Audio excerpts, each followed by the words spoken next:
it's their some creative writing months on what they've done. So, it's going to be a great event, and I thank you for coming.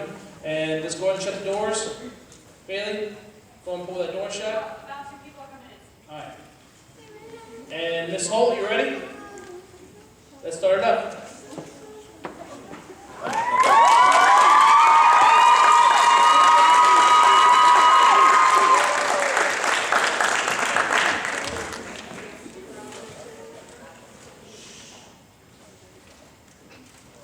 I can't write. Class has not even begun. We have never met before, and your first words to me are, I can't write. Really? Are your hands broken? No? Yeah, I didn't think so. And even if they were, you have a voice and a phone. Anything is possible. You look away to the wall filled with masquerade masks and fairy lights, and search for an answer somewhere between Romeo and Juliet and the Odyssey, and you can't find one. And then I step onto my soapbox. Listen, some of you want to be here with me, and some of you just got thrown in. But here we are together to be storytellers. Each of you come with a different skill set, different experiences, different stories. If you know letters, I will teach you words. And if you know words, I will teach you sentences.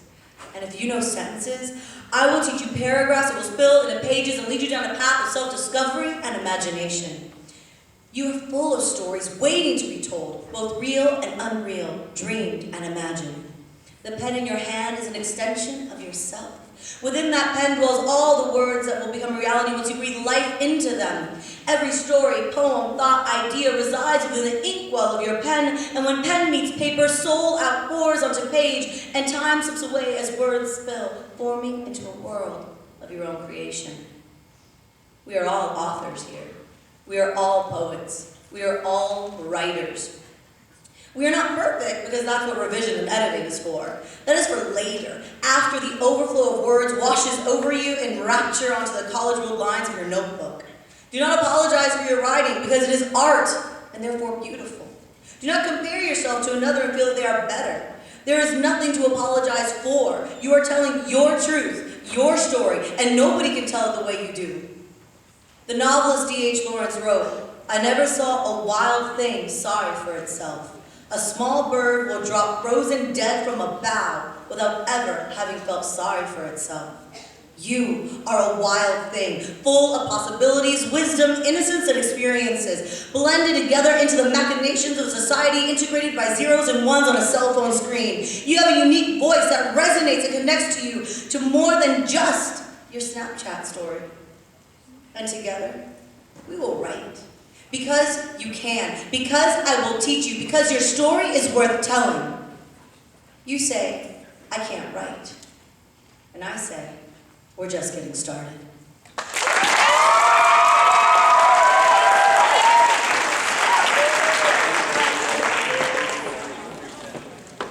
give it up for Miss Holt one last time! My name's Anthony. And I'm Caitlin. Alright, here at Spoken Word, where we have it once a year at GJ, we have a couple rules. One, please silence your cell phones, just for courtesy. Rule number 2, we're not here at a small little poetry reading. I want y'all to clap your hands and cheer. Don't snap. Show these poets some love. Now here's the Hollywood Jones with Love as a nation.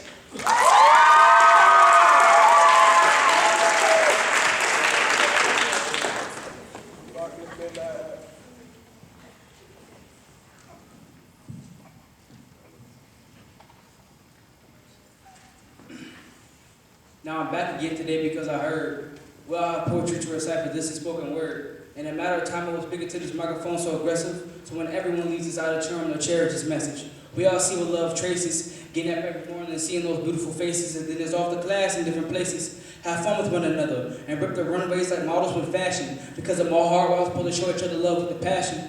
This generation, love shall start, because I'll die before I show respect and hate in my heart. This is a true message today that I shall tell, because hate shall stay deeply forever in hell. Eliminate hate out of your life in a bad storage. When someone does something good, don't hate, do, just encourage.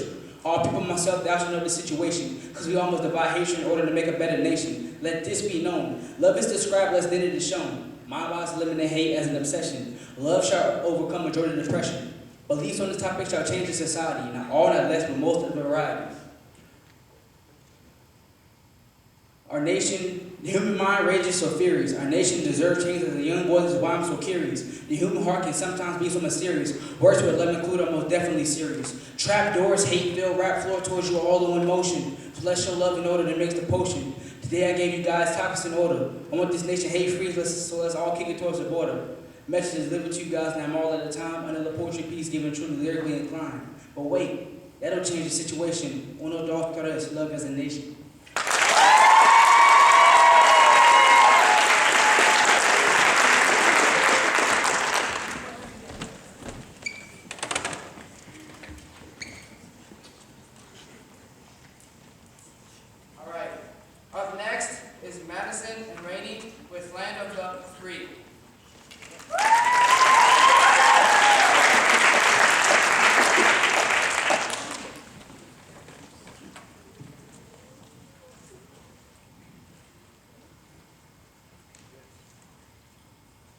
We hold these truths to be self-evident that all men are created equal. Like the first words in the book, this was the start of a prosperous future.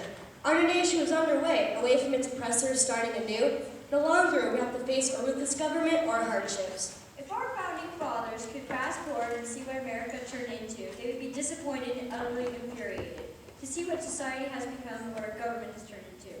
We are the very thing our ancestors ran away from. An oppressive government where common people have no say. A society full of malevolence where people are marginalized and it's one hate crime after another.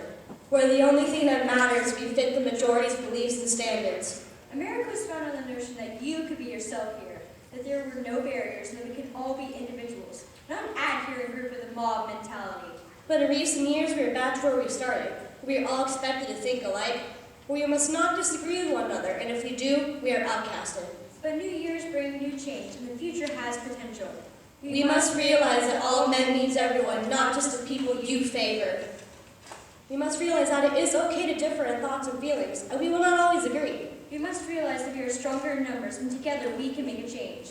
We must come together and be as intense as a rolling tide, bringing positivity and kindness in our wake.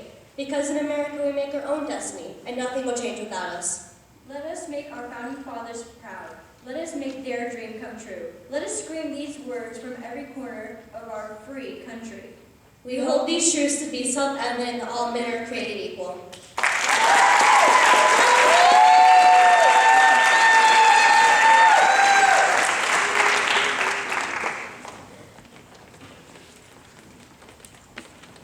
And now we have Andrea, Forrest, Rachel, and Taylor with Falling Bodies, a tribute to 9/11.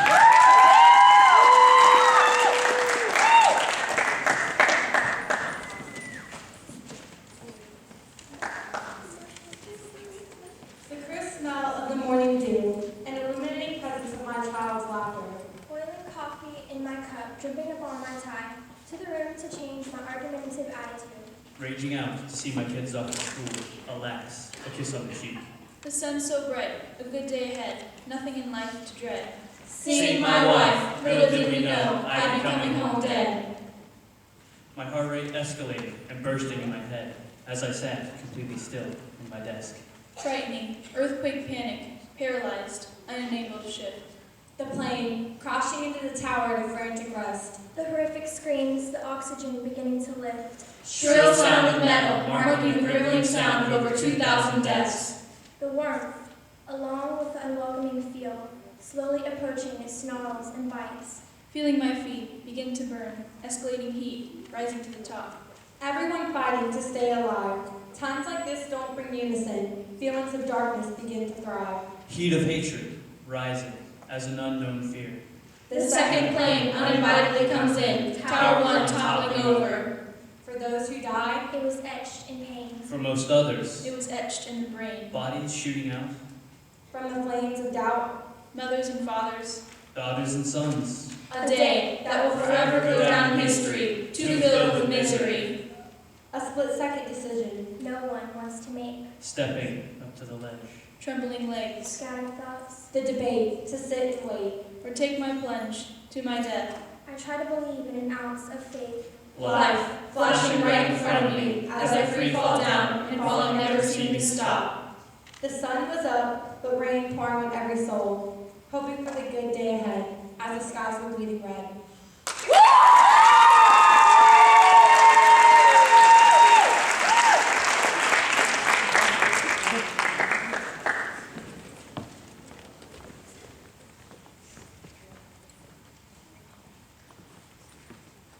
All right, up next is Cameron with PTSD, dedicated to all veterans.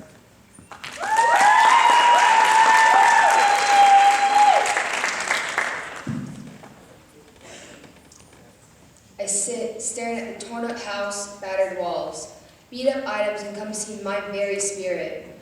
My uniform hangs from the wall in a glass casing, holding so much hate, fear, and priority in its very sense.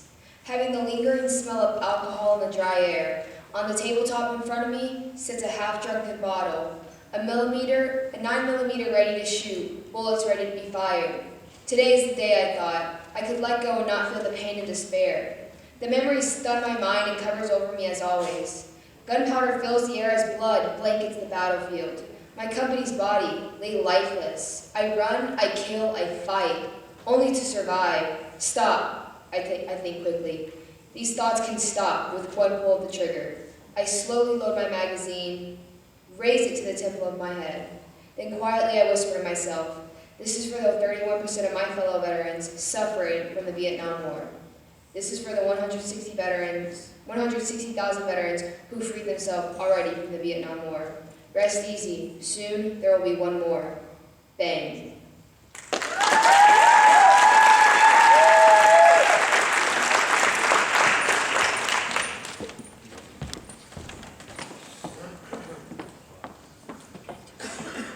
And now we have Lillian Richards with Until It Does.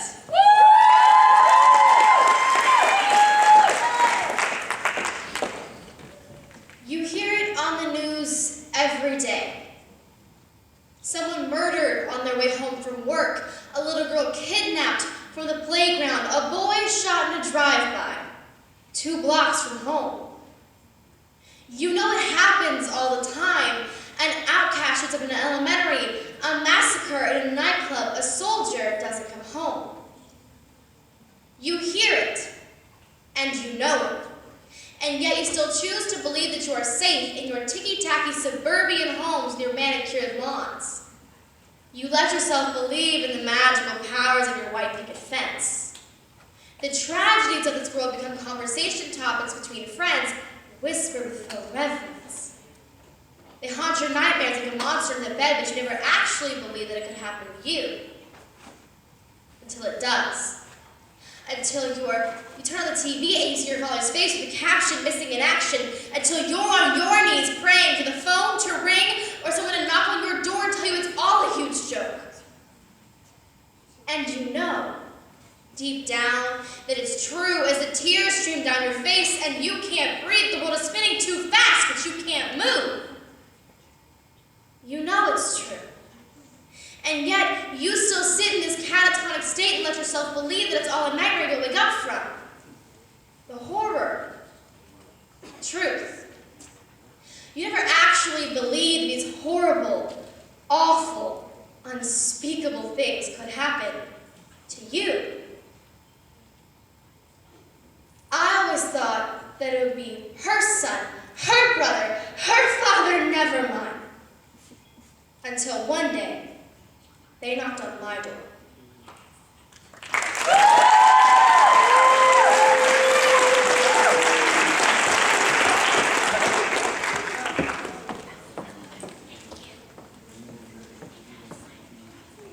All right, up next is Jet with It's Not Mine.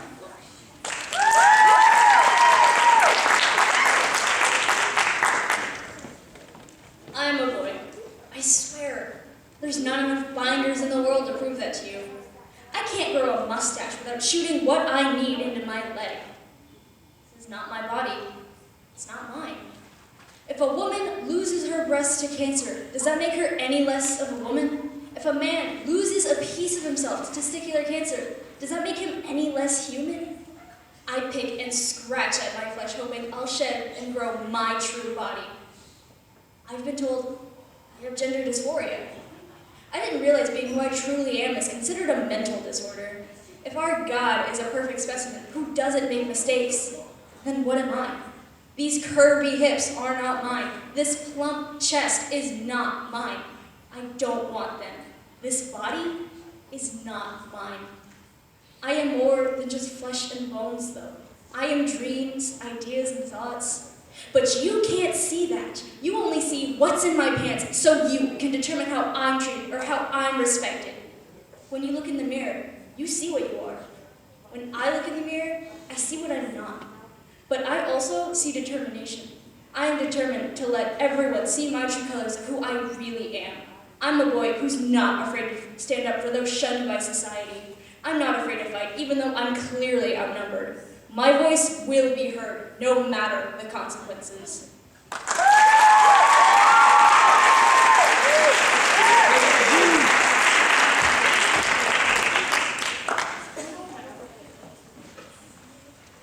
Now here's Margaret and Sydney with Existential Crisis.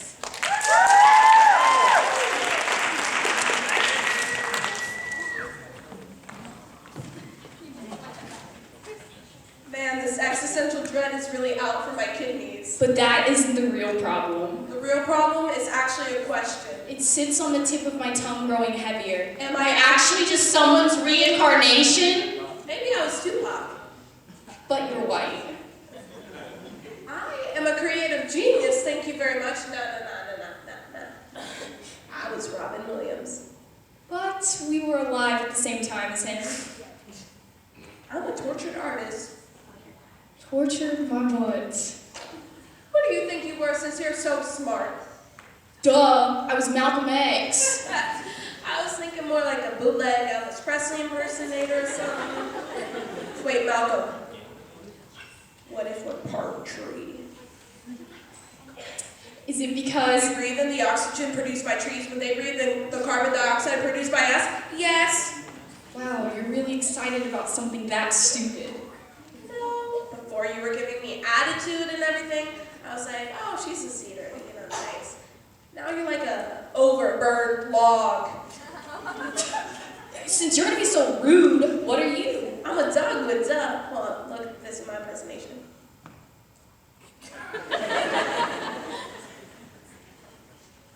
Silence. Feels good. Feels organic. Thank you.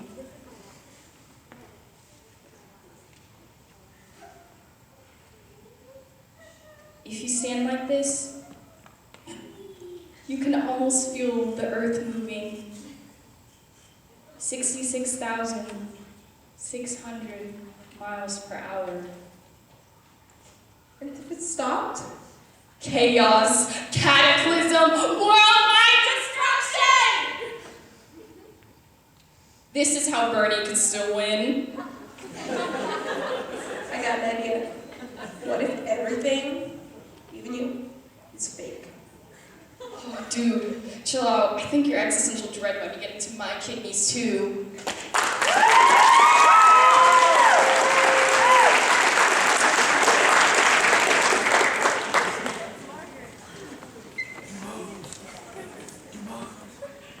Alright, up next is Brian with King of the Jews.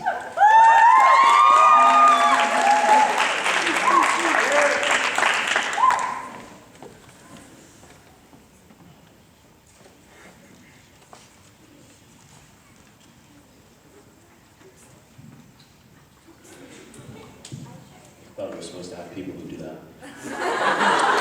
Just kidding. Broken, beaten, bloodied, and lashed. Cat of nine tails leaves a wide open gash. Rome hath no mercy on the King of the Jews. He may die, but he will not lose. Clothed in purple, crowned in pain. Blood of the clean, not taken in vain. He carried our burden to a place on Golgotha. Nails hammered in, crucifixion at last. Clothing divided, and lots cast out. Two thieves at his side, one believes, and one doubts. Father, forgive them, for they know not what they do. Lord, have mercy on the King of the Jews. 6 hours up, and his death is nearest. Father, into your hands I commit my spirit. Sour wine fed to him on a sponge of lass. He sent a loud shout when he breathed his last. Out came blood and water when they pierced him. He paid death for humanity's sin. In a beautiful garden he was laid in a tomb, laid to rest, the King of the Jews. The day after Sabbath, something magnificent revealed. The tombstone removed, and the king disappeared. Little known to them, he had risen. The holes in his hands proved that Christ had been christened. Go into all the world and proclaim the gospel. I am not ashamed to be his apostle. Of my whole life, he is my muse. God bless Jesus, the King of the Jews.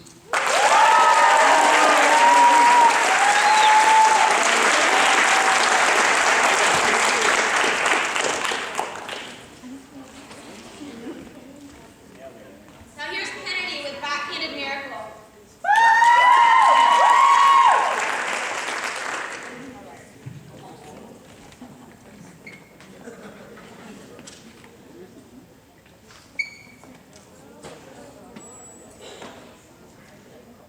Mama held me in her arms when it happened.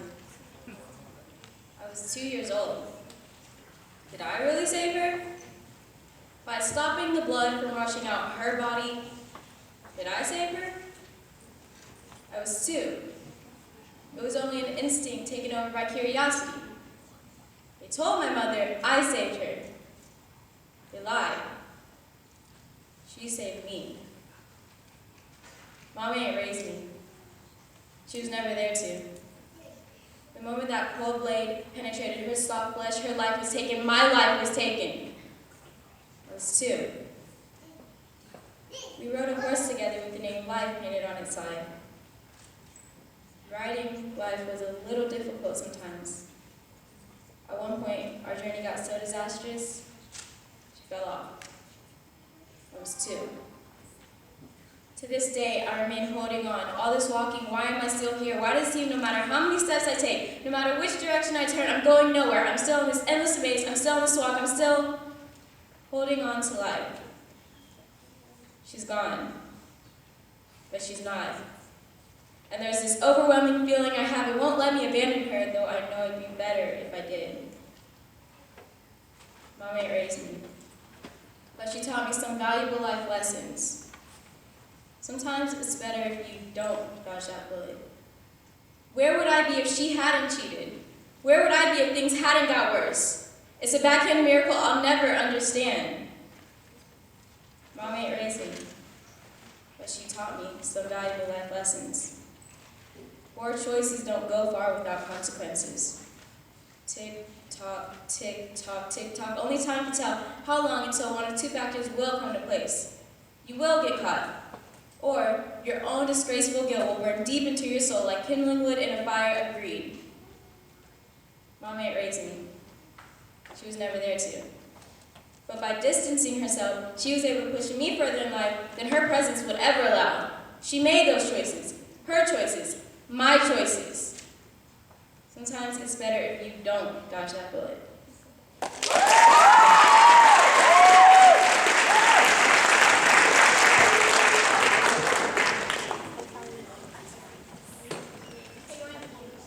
Have you ever wanted a second chance in life? More than once. Well, the next poem is By Chance by Darius.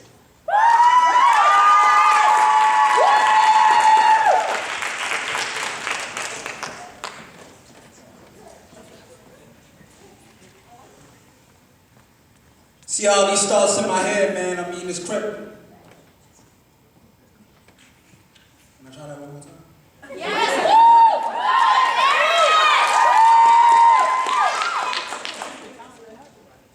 See all these thoughts in my head, man. I mean, it's crazy what I'm doing.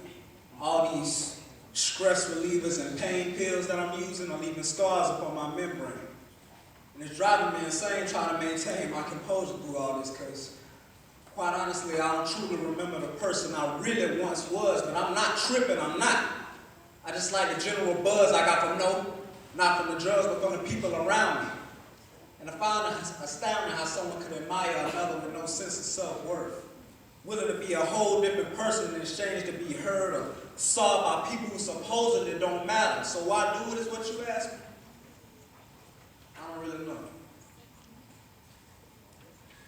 But I'm guessing you expected me to apologize for my actions. Want me to feel regret and remorse for my down spiral into madness. You can't even imagine the amount of sadness that occurred within your absence. And in spite of all that's happened and all that you witnessed, you want me to quit all this and say that I'm sorry? Well, you're right. And I am. Truth be told, I miss the old me probably even more than you do. But by chance, I got a second chance. You do too.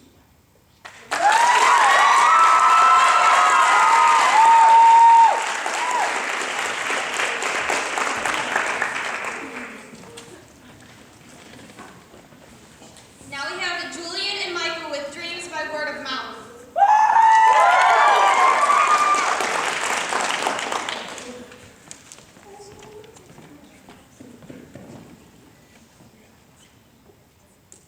August 18th, the day my story started. Just 2 months later, doctors had a combo with my mom. Ma'am, your son's liver messed up. He gonna be in surgery all day long. My mom collapsed and refused to believe what she was just told. Hours later, doctor brought my parents the good news. I made it. Dad happy to get the chance to see his son's life unfold.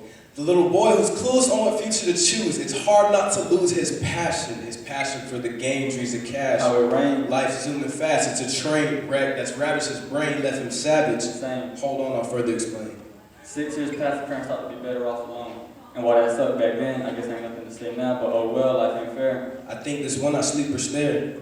So now I ain't got no memories of him living with us, but like I said, oh well, not even stressing that no more. Cause thanks to that, I value family more than I ever could before. So I have big dreams like Tom Brady with 5 rings, like how LeBron is the king. I told them they see me on TV. Riding with my top down in my Lamborghini. I'm rocking Rolex watches while I walk in jean shorts and camo Crocs, then stop for the camera shots. 17 years old, I have much more experience. To have my first kiss, first girl, car, job, fight, and even my first high. But I'm past that now. I like to believe in mature at least a little, and right now I'm just focused on getting that degree on my side. Cause Lord knows I'm gonna never be the reason my mom's ever gotta cry. Dreams are the things difficult to reach, but not impossible to grab. Hope is a great story of our lives with a strive, like taking the deep breaths for that impossible dive. While mom's smiling as I walk across the stage with that diploma in hand. And future bright. Her grin shining because she saw me worth the fight. Goals and dreams are dead and gone. Thought of her working time with that mountain climbs on the clock. Chimes, I had that trophy in his mind. Wanting, wishing, knowing that my future is bright, and the opposite at night, and that the wind is carrying my kite toward a flight that is right and high. And I will be the apple of the camera's eyes. People shout, oh, so fly. My pride reminds me that I'm one of a kind, so I better be worried because I'm terrifying. And you better watch out because that monster in the closet, my goal's about to explode, goal's about to be gold. Y'all already know. So, watch out. Because my dreams are concrete about to set, so watch when you step. And I refuse to live without any regrets. And you better bet that the future wasn't best for me yet. And don't count me out or gone, because my present is tough and my future is strong. Don't be another person I prove wrong.